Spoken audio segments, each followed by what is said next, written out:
afternoon, lovely people. We are here with an entrepreneur from Zambia. Her name is Lulu Wood. And we welcome her. Thank you so much for joining us. And I see it's still pretty outside with you. Still some sunshine. Here in South Africa it's raining already. The whole day Stormy. is Oh, stormy. no, But we are all we, sunny and it's still a bit chilly because it's okay. winter here, but we don't have rain in winter. Ah, okay. Lucky Okay. you. Yeah. So we got to know you actually through a client of ours. So we met you at the business of events that was hosted by Chisela of Mhm, Pinnacle Creations, and you were the mhm. MC of the event. An amazing MC. Yes. Yes, like I think Oh, that's why we thank you have to so remember much. you, not only because we started following you, but really because you had a very unique personality. Such a vibrant, Yes, actually, personality. yes, it was really a joy to listen to you and going through the whole day. So but tell us a little bit more. I think from like the point where we met you, maybe also like until now, things has also changed a little bit, or you have Yes. like I mean you have opened a business, and I think you are a passionate chef as far as I could read already and see. Tell us a little bit more about Lulu. Like, what is her passion? How did she get to where she is right now?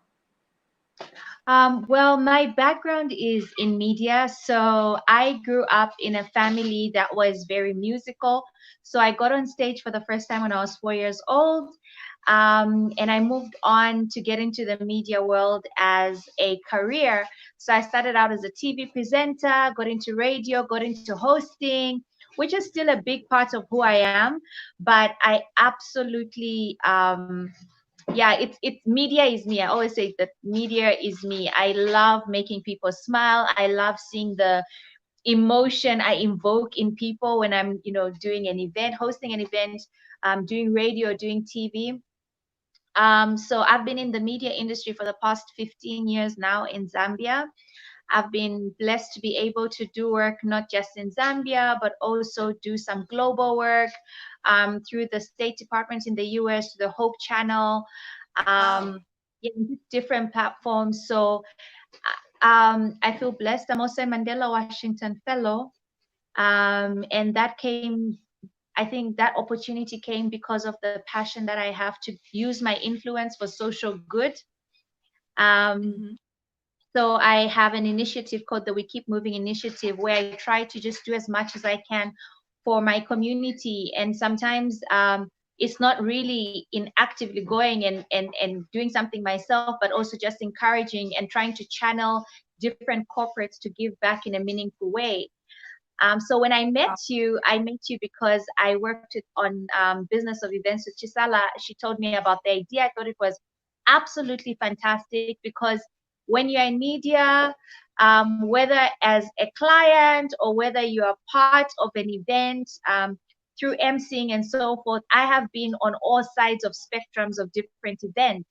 And Mm-hmm. to be able to see someone like Chisala who wants to see the events industry grow holistically was exciting for me. And I got to meet amazing people like you. Thank you. Thank you. And it just opens up, my world. I believe in networking, and now you're just a big Yeah, part of my network. Yeah, that's and great. exactly this is why we also invited you for our chat, because we believe in the same thing, and this is what, when you work together, to who you reach out actually first, to those people you know.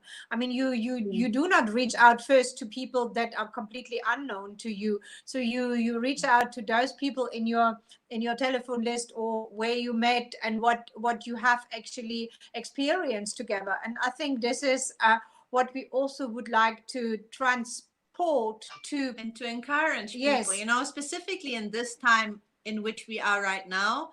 I Yeah. think like personal relationships, although we have the social distancing thing going on, but nonetheless, I do believe, or we do believe, like personal relationships will help you to bridge also this time, and Yeah. and to come out like at the other side.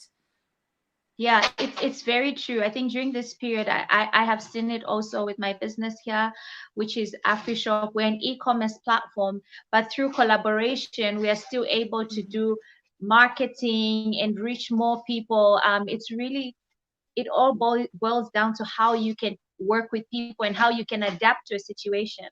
And Yeah. I think not just in e-commerce, but even in the events industry, I've seen different people adapt in different ways to what's going on. Looking at, I'll give a good example of Chisala, for example, who realized that I Mhm. don't have events, but I still need to stay relevant to my audience. So she went on, she was doing collaborative shoots with different people. So that kept her in our faces. And that's how you just keep going. And some of the Yeah. Yes. opportunities that I think there are opportunities that have come out of these collaborations, which are going to go on to bring even more business for the events industry, because Mhm. Yeah. we've had to think outside the box for once. Yes. That's true. Very true. Now, and tell us a little bit, like as you said before, a big part of your journey is media, but how it went actually into the Fashion and cooking. fashion and cooking. Well, the cooking has been an interesting part. I always loved food and I loved exploring new cultures. I grew up on mission, so my parents were missionaries around Africa, Wow. and we would meet other missionaries from different parts of the world, the Philippines, Ethiopia, the US, the UK, India. And you got to eat, Mm. a lot of times we'd have potlucks together. Mhm. Over the weekend, we'd have a potluck. And so everybody would bring something from all their different cultures. And it really opened up my palate, I guess, to be more adventurous and to try different things. Okay. And when I got married, I married a man that has been in the hospitality industry as a hotel manager. And so he's around good food and he loved to cook too. Mhm. And maybe it's that thing as a woman where you feel, no, a man can't cook better than me. So I started to learn more. So I always say Google has been my teacher. Uncle Google is the best at teaching anything to do with cooking. So I Googled, I YouTubed, I Pinterest, and I started learning how to cook. But I also felt I'm not the only one who struggles like that. And I thought I should share part of that with my audience. So that slowly Mhm. started to grow. And with time, my husband, who was very not into social media, started thinking, hey, I'm also passionate about cooking. I think we can share together. And now it's just become something that has brought us closer, something Mhm. that we do together. We are really home cooks.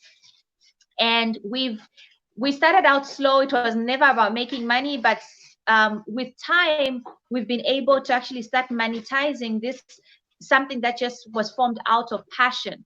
So we now have a website, and there's lots of cool content that we're planning to build digitally, which is going to actually monetize something that was initially just a passion.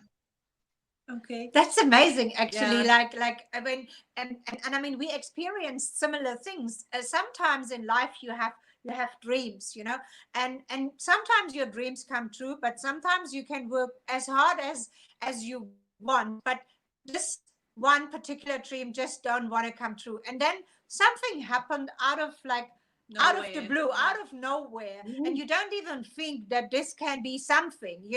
And then all of a sudden it comes to a life, and it falls out of a cloud, and you are in, and then it's a business and it's going on.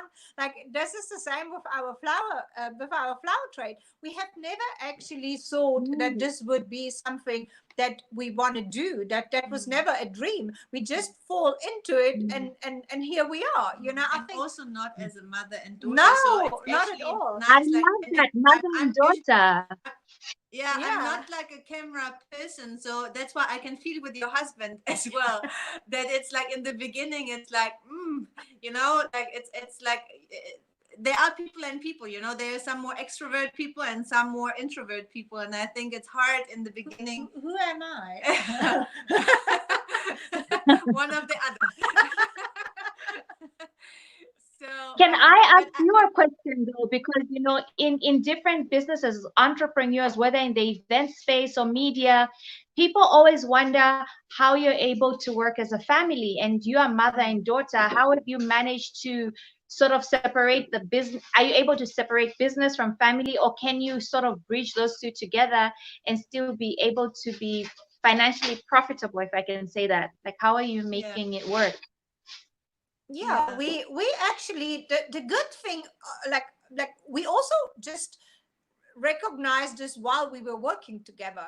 The good thing on our relationship is actually, and a lot of people asking more Alfie than me, how yeah. you can work with your mom. Like, I mean, like, this is maybe worst case what what can happen What to some people people. think, yeah. Yeah. I mean, like, we have both, like, same visions, but we have different strengths.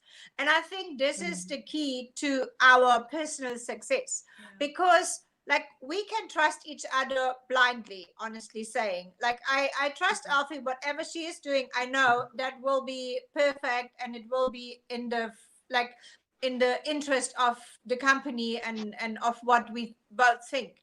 But at the other side, I mean, she is very much good in different things than what I am. And we just do what we are good in, and we don't force the other one to be in the other position, because then, I think it's got to do with responsibility, yeah. So if you have, like, obviously there's a point where you have shared responsibility, but you usually have completely different responsibilities. And this is the same as when you are like working with your husband, so you don't exactly do the same thing. It only works like when the one is taking care of the one thing and the other is taking care of the other thing. And then I think it's like, it's with every employee, let's say it, like if you employ someone that is doing the exact same thing than you are doing, then that's no, like, That's it a will not conflict. yeah, it's a conflict. And I think what helps is we never started out working together. So I worked for a lot of time, like, for other companies. I think that also helped in building my own way of working and going about things. And it's not like that we started off like together. So I have, I mean, more than, I don't know, 10 years experience before we actually started the business together. So I think that that helps a lot. And also, I think as a mother, you should never actually point out that you are the mother. Like, this is not going to work, because we are a team. Like, we are partners. I mean, obviously, I'm her mother, so I take care a little bit more than on any other maybe employee. She's my best employee. Yeah, but I think that's also a principle that you should never say, but I know better because I'm older, or I'm your mother, or whatever. This is not gonna. I mean, I invested my money in her education, that she is better than me. How can I say I'm your mother? I know better. Yeah. And I think what is like, what you cannot avoid when you are in a family business is that you mix your private life with your business life. But I do not see it as a bad thing, because once you see it as a bad thing, you have a very like bad standing.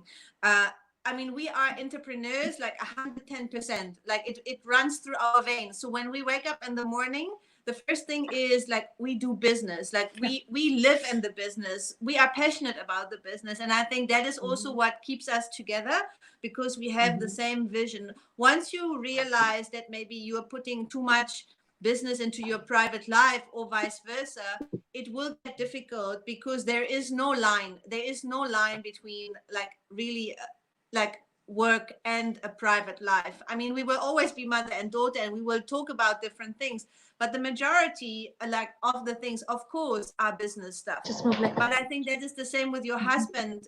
Like, so you cook together, and while you maybe cook privately without the cameras, you already think about what you're going to do next for your next content that you will be creating.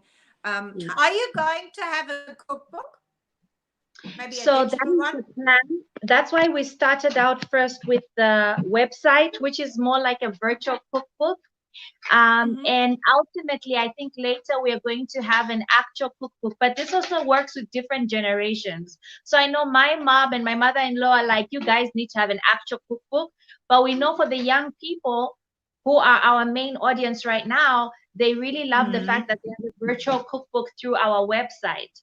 Yeah. But yeah, it's really been a learning curve because we've never done business together. And I think our story is very similar when you speak about coming together as, yeah, we're coming together into a partnership as business and as into a business. So we're entrepreneurs, but with prior experience in different fields. So we both come with very different strengths. And I Mm-hmm. think that has helped us form a successful unit as a business. And now that we are looking at something that was just home cooking, strong with PR and the marketing ideas, and he's very strong on the corporate front. I was never great with corporate communication. So he's the guy that's great with the emails and talking to all our corporate partners that want to come on board, and also coming up with great recipes because he's such a fantastic cook. So I think we are starting to understand the journey of entrepreneurship as husband and wife. Mm-hmm. That's very, Yeah. very interesting, and I like that.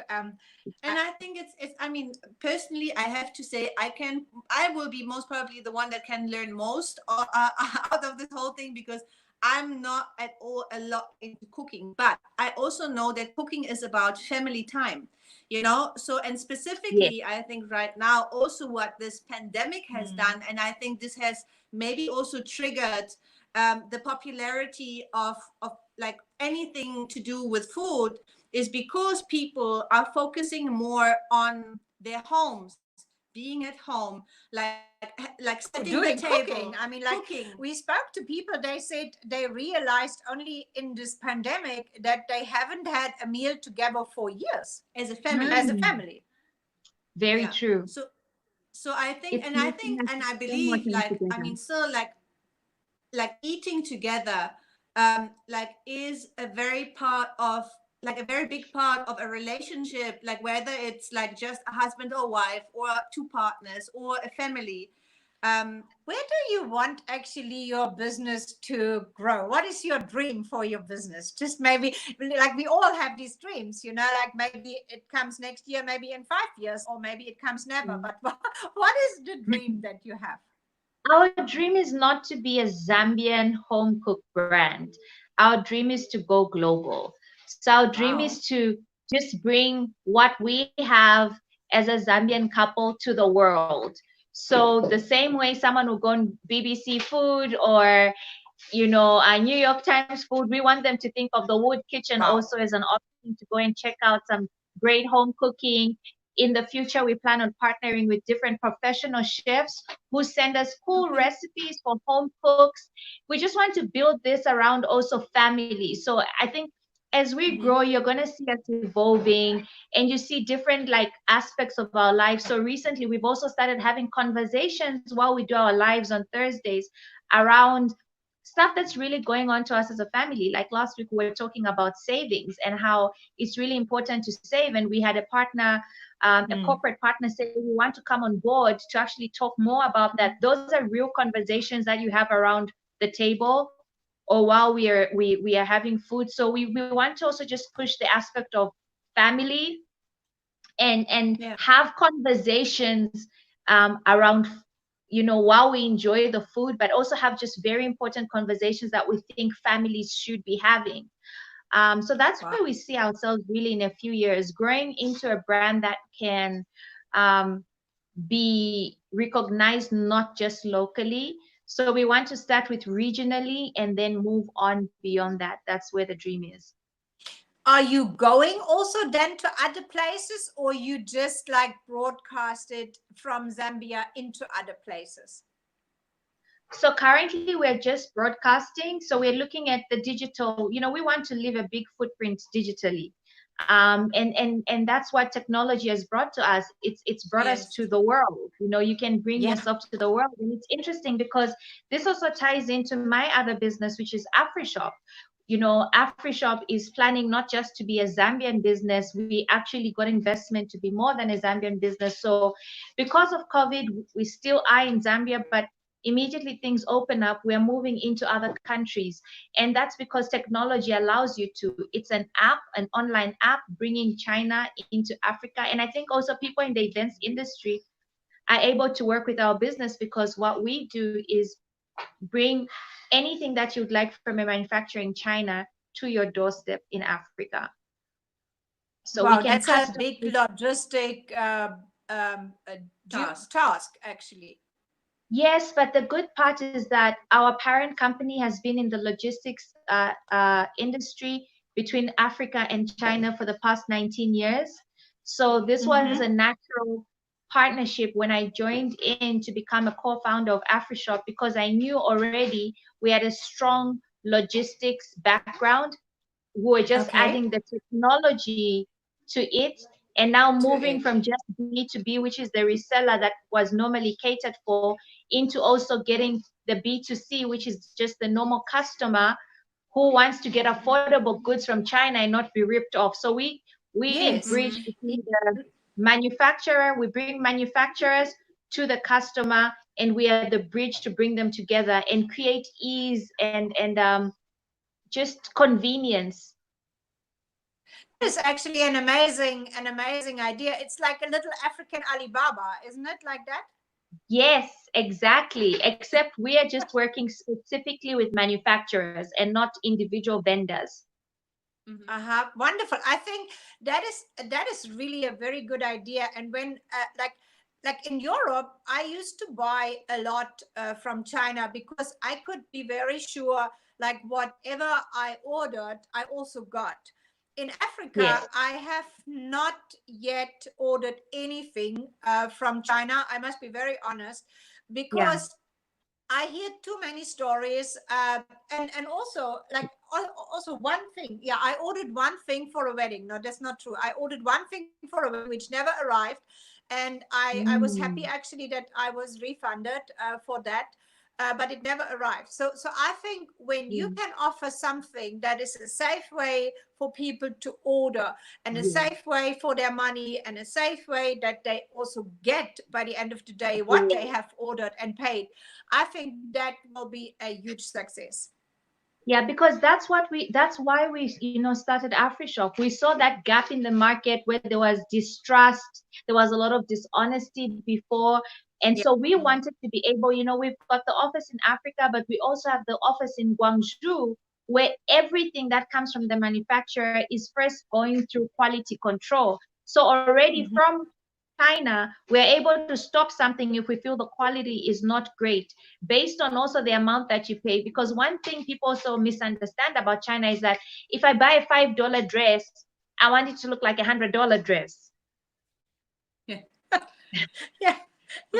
You see, yes, it is affordable, but there's standards. There's different standards. So also I think it works anywhere else in the world.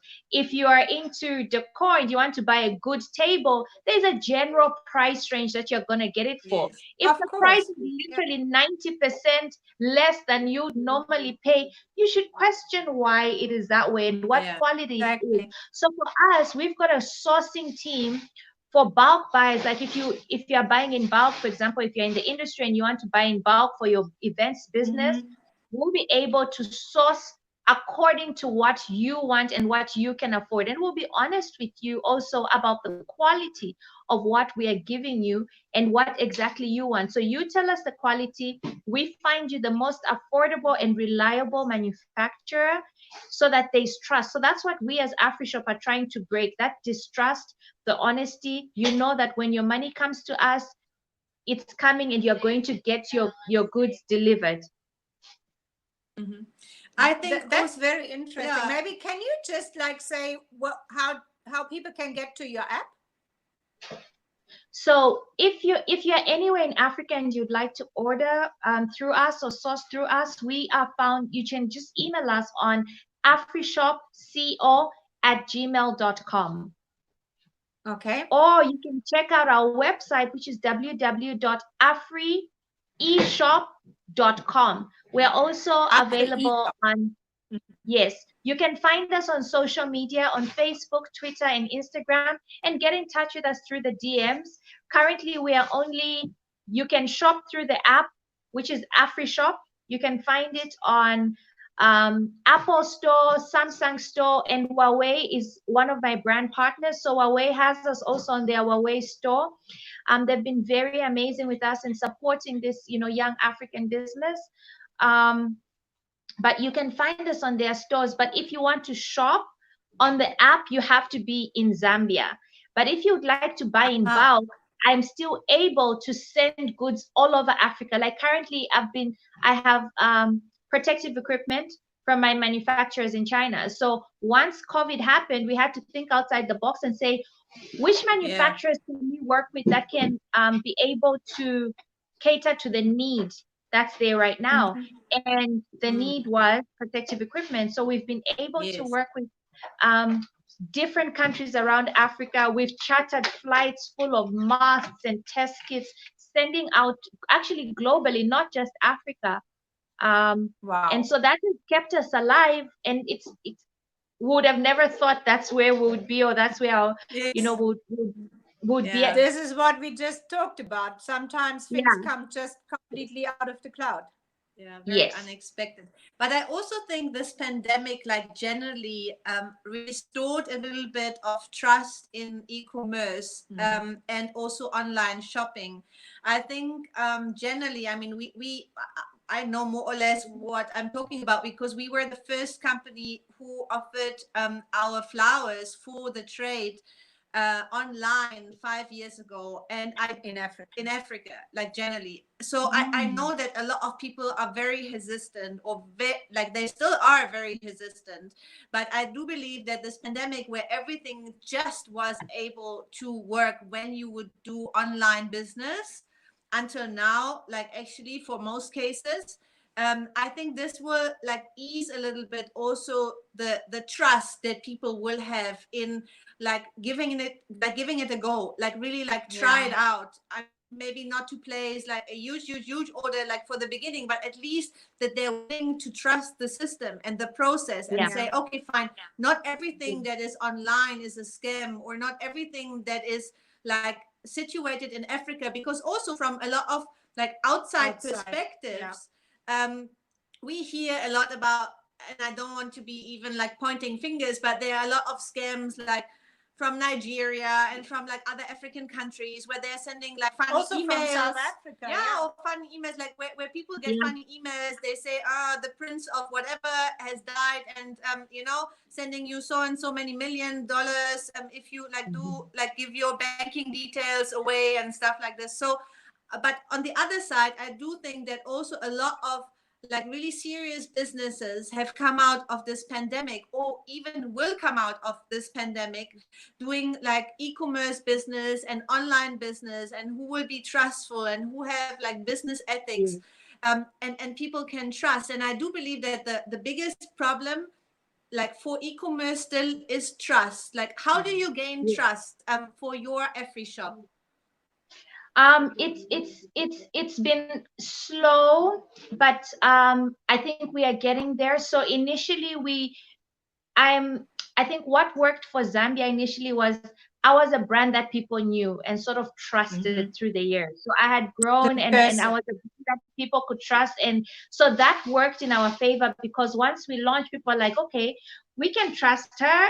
Oh, and she's got, we tried to make sure that we communicated and told our story in such a way that built some trust.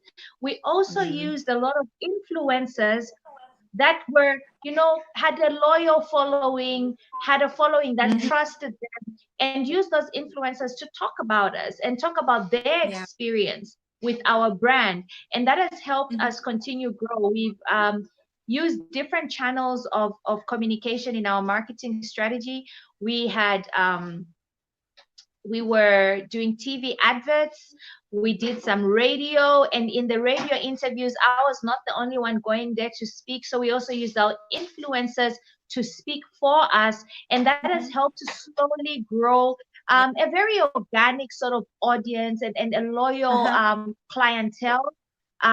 We've had issues with maybe delays in delivery, but I think we found that people are very understanding of maybe, okay, we're a startup and there might be some delays, especially during COVID period. So instead of taking 7 to 10 working days, it's taking 15 to 20 working days now to get our stuff in, due to what has happened with COVID-19. But what's been interesting to see is that we are seeing a steady growth of shoppers that are coming on, and also with the resellers we are seeing, because they can't travel, they can't get into China, they are starting to trust us with their bulk orders.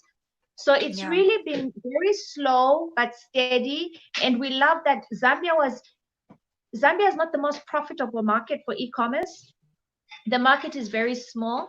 There's not a lot of education on online shopping, but I think we are that brand that's going to be able to educate on what online shopping is, and maybe even open doors for any other e-commerce platforms that plan to come on. So I think right now we're really just teaching, trying to make people understand who we are, what we do, that you can trust, and slowly we are building that trust. But I think the fact that we use influencers was one of the things that really worked to build the loyalty. Okay. And then it comes back to your media actually background. So it's all like a circle. I think when I'm listening to you, it makes a circle round for me, like what you are saying and how you work actually. And this is so interesting, you know, like we all have our journeys, and we come from a point and we go to steps and steps and steps. And I think sometimes you think, oh, maybe that was a wasted year or wasted time what you did. But no, it wasn't, because it comes back in your future business, because you have gained knowledge or connections, like cooperations with people that you can actually look back and use this knowledge for the future. I really like this, how it comes all together in your business. And tell me, like when you say it comes to trust, for me it is also, is not always that maybe I'm fearing that I do not get the product, but what is like happening if the product is not arriving due to whatever circumstances. How do you secure actually the payments? Is there like partnerships that you have with businesses, they secure payments? Yes, so we've got different collaborative partners that we work with at Afrishop. So we've got the the last mile delivery partner, who, once the goods are in the country, then gets the goods and makes sure that they reach the doorstep of our customers. But we also have a payment system partner. So we also had to look for a payment system partner that was trustworthy, so that we could make sure that our clients feel like our money is safe. So currently we're using 2 different payment system partners. That's Direct Pay, which is an Africa-based payment system. And also we are using BroadPay, who are also, actually they are called Flutterwave in Africa. It's a startup that has done really, really well. They just received some great funding also for their startup. So it's been great to just work with different startups that are trustworthy, that have been able to make sure that when a client pays, our systems are, are synchronized, and we make sure that we get the order to our client. So I think that has been good. Also, we are using mobile money, because mobile money is huge in Africa. So we are using MTN mobile money, which has already built good trust. And people know that if I use my mobile money payment with MTN, if someone is trying to cheat me, I can also try to get the money back. So it's just using trustworthy. Yeah. Wow. Amazing. Where's my thumb? Here's my thumb. Here's my thumb. Yes, yeah. That's actually very interesting.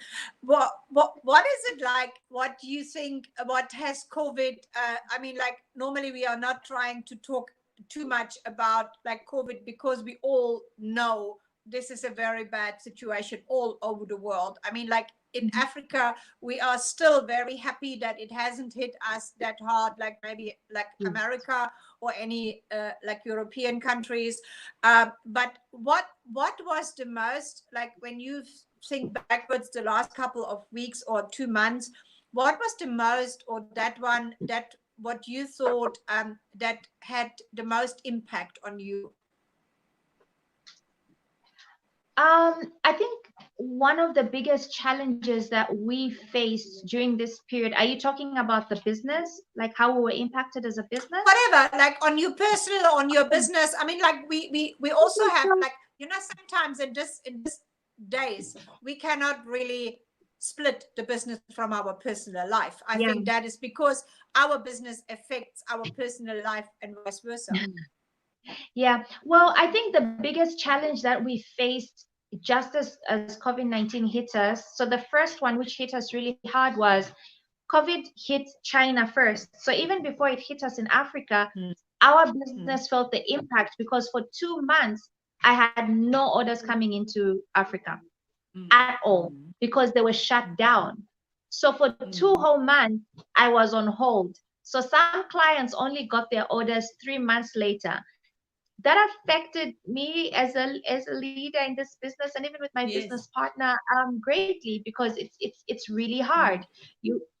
None of us saw this coming. I think another challenge, which I think we managed quite well, my team out here are incredible, and that was working from home. Not a lot of people can manage to be productive, you know, without being with a team. So we had to also learn to sort of be there for each other. So initially, when you're, you know, working as a team, how you're personally feeling doesn't matter. I just want my work done. But I think we saw ourselves be more empathetic to the fact that it can be hard. It can actually be depressing that you are not in the office and doing your work and you're home and you're wondering, are we going to manage as a business or not? So I think we've learned to be a bit more empathetic also as a team towards each other. We are slowly getting back into the office. But I think now, even as a leader, I know that I can tell them to work from home sometimes. And maybe that's they're in the office right now. That's a positive for them. Yeah. Yeah, I think, and I mean, we read this. I mean, Twitter, like as a company, they send like people home. I think personally, I think there is something missing if you don't have a team around you. But I also do believe that at times it is okay, and you might even be more productive than like going half an hour or an hour like to your workplace, going back half an hour to an hour back. If you can do things from home, you can do it. But I also believe that this personal touches and this office culture that you have will never be replaced by just sitting at home and maybe being possibly maybe more productive because you have less coffee and maybe more chats with potential clients, or just like you're doing your admin and stuff. But I think that like the office culture will always be something that is special, like to have your people around, to laugh, to just make a joke, to even just pass by someone and say, hey, how are you doing, how was your weekend? I do believe that this is makes a huge difference. But I also think that generally moving forward, a lot of companies will look into like home offices, or like keeping their staff at home, and maybe even like cutting down on office rentals and all of that, like because it is a different time that we have entered right now. Yeah, it's very true. And I think it's an absolute blessing that we've been able also to just keep our staff, because I know for a lot of businesses during this period, we've, you know, people have had to let go of their staff, and it's really been difficult even for the leaders themselves. I had a friend who owns a business, and he had to let go of his staff for a while until, you know, business can get back to usual, or they start getting actual clients. So this, and I think the events industry has felt that impact. So Definitely. I know it can be hard, and also mentally, I speak a lot on mental health, and sometimes we need to also be aware that during this period, a lot of people, not just in the events industry, in other industries, are losing jobs, and Yeah. it's Yes. affecting them mentally. And I just hope and pray people can find a way to get back or get help and get to Yeah. talk. I'm hoping that Yes. there can be more platforms for that. And I'm glad you're doing this, because in some way you are keeping conversations going. And so these conversations will keep people in the industry feeling like there's hope to keep going on. Yes, and Yes. we started it actually, or it was Alfie's idea, like when we were in at the beginning of COVID, and we felt so hopeless, so I don't know, we wanted to do something for our industry, but we just didn't know what to do, because like when sitting home, what you can do actually when you sit Except home, for cooking and baking, which we did already. yeah, so then she came up with this idea, and we just wanted actually to do it for a couple of short weeks, and people actually send us messages and say we should not stop, we should actually carry on, Mm, because a lot mm, of people feel like it is so interesting to hear and to listen. You don't feel alone, when you sit at home and you mm, feel like you have a very bad day, you even blame yourself for for not feeling good, because you are not mm, used to it. You are a go girl, in the normal like business, so you have to move on. And now there's days when you, as a strong person, you feel very weak. And I think we also want to say to people, this is normal. Don't feel bad. We Yeah. all had these yeah. days, I mean, like It's even, okay. Like yeah, I think even it's okay to cry. It's okay to just feel down. Mm, It's okay to not get out of bed. It's okay, like that you like don't know what to do maybe the next mm, day. So I think there is a lot of people out there, and specifically entrepreneurs. And I mean, mainly we talk to entrepreneurs that usually are really like strong-minded. They have a vision. They are yeah, focused. But this has hit us all very unexpectedly. mm, And I mean, apart from like the mental damage that it has maybe also done, of course there's economic damage. I yeah. mean, economy is at rock bottom right now. I mean, wherever you're looking, I mean, no one can tell you really it's working fine. And I Mhm, specifically also think that doing business with China in your position is quite difficult, because there is a lot of stereotypes maybe even out there, say, yeah. oh, can I even get goods from China? Will the Mm, virus travel? I don't know what, like a lot yeah. of things that are like still in the mind of people. And I do believe that we need this platform, A, of course, to inform, and B, also to inspire. I think this is Yeah. my main goal, or our main goal is to inspire people, to hear their stories, how the vision is of people, but also to be real and realistic, to tell Mm, people you also had bad days. It's not just all like, okay, going like in a certain direction right now. It's not picking up as we were used to the business. It is mm, difficult. And I think if everyone feels that they are not alone and they can relate to the one or the other story, then this is all what we yeah. need. I think you are, for me today, a very like inspirational like talk. That mhm. was very inspirational.